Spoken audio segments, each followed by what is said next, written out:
দশকের পর দশক চাকরি করার পরও যদি পেনশন অস্বীকার করা হয়, গুরুতর মাদক সংক্রান্ত অপরাধে জামিন অপব্যবহার হয় অথবা কোনো অপ্রাপ্তবয়স্কের কল্যাণ সংক্রান্ত বিষয় সুপ্রিম কোর্টের সামনে আসে, তাহলে কি ঘটে? এই সপ্তাহের উল্লেখযোগ্য বিচারিক উন্নয়নগুলো তুলে ধরা হলো।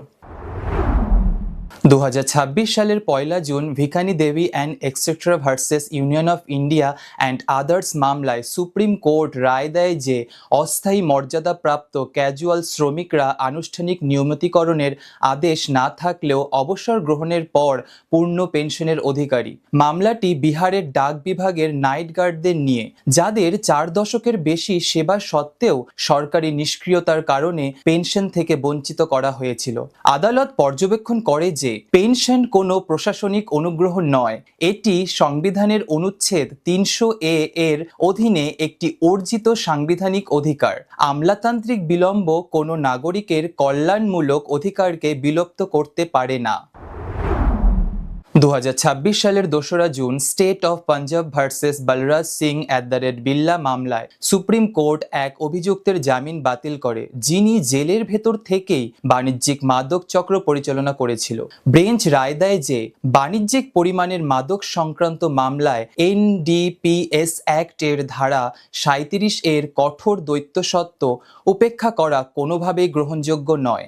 আদালত জোর দিয়ে বলেছে যে যখন মাদক সরবরাহের মাধ্যমে জাতির বিরুদ্ধে এক প্রকার যুদ্ধ চালানো হচ্ছে, তখন ব্যক্তিগত স্বাধীনতার চেয়ে জনস্বাস্থ্য ও জাতীয় অর্থনীতির সুরক্ষাকে অধিক গুরুত্ব দিতে হবে।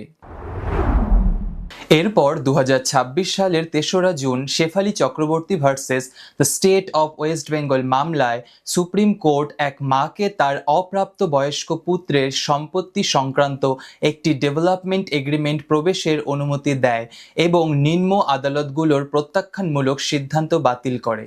হিন্দু মাইনরিটি অ্যান্ড গার্জেনশিপ অ্যাক্ট 1956 এর ধারা 8 এর অধীনে প্যারেন্টস পেট্রি নীতি প্রয়োগ করে সর্বোচ্চ আদালত রায় দেয় যে একটি নিষ্ক্রিয় ও অবিভক্ত জমির অংশীদারিত্বের পরিবর্তে একটি সুসংগঠিত আবাসিক ইউনিট এবং নগদ অর্থ লাভ করা অপ্রাপ্তবয়স্কের জন্য বাস্তব ও প্রত্যক্ষ সুবিধা প্রদান করে, যা তার কল্যাণ নিশ্চিত করে।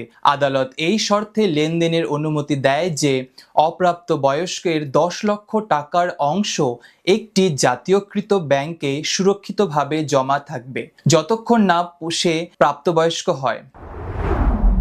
এই ছিল এই সপ্তাহের গুরুত্বপূর্ণ আইনি উন্নয়ন। আরও এমন আইনি উন্নয়ন পেতে ল টাইমসের সঙ্গে থাকুন। ধন্যবাদ।